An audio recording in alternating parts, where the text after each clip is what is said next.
Ilabi unta karon ang sugbuanong content creator nga padayong misabwag og pampa good vibes nga mga videos. Busa ilailahon pa nato ang YouTuber nga si Jasper Amorin.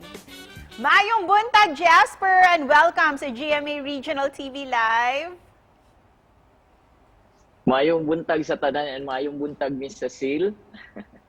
Jasper, kumusta ang kinabuhi sa usa ka vlogger karong new normal? Unsay gikabisihan nimo karon? Kuan, for me, happy and pressured. Happy kay nabuhat nako ang ako mga gusto buhaton this pandemic, and also pressured siya kay karon magong panahon na when you enter the world of social media, you have this responsibility to know what is right, relevant, and sensitive. Kay one click away lang ana, pwede ang imong tanan followers, tanan likers, mahimo na nimo silang bashers. Kanusa ka nagsugod sa pag-vlog? Ug doon na ba kay mga naka-impluwensya kanimo nga sudlon ning natad sa online content creation?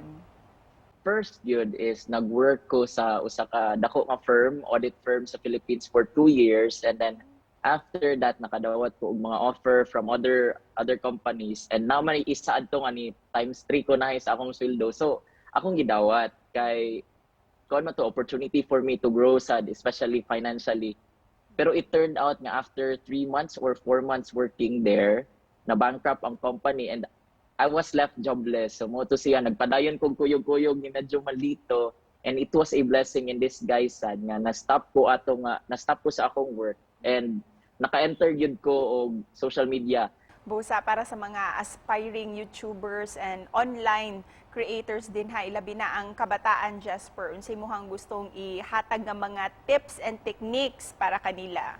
I think you start now. If you really want to enter the world of social media, you start now.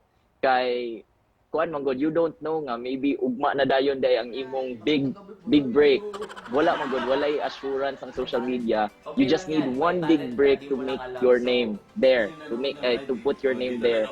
Karon mangayo sab mig opinion nimo kabahin ni ining paggukod sa BIR sa ato ang mga online creators sama nimo para sa tax. Ikaw isip usa ka vlogger, unsay opinion nimo kabahin ni ini?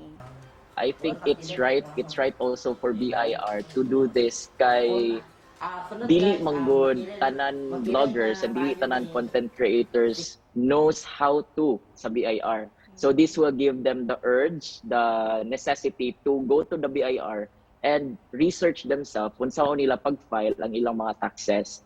Kay dili man tanan CPAs, ako I know how to file myself para sa BIR.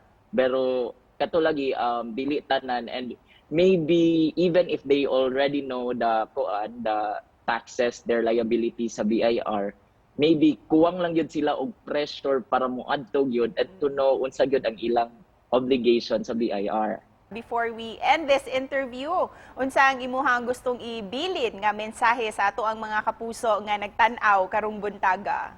Thank you so much kay since day one till now, your growth as a community nga nagsupport sa ako is still there, and I hope na dili mo mapulan og support sa ako kay I promise myself to do more contents, to do better contents all for us.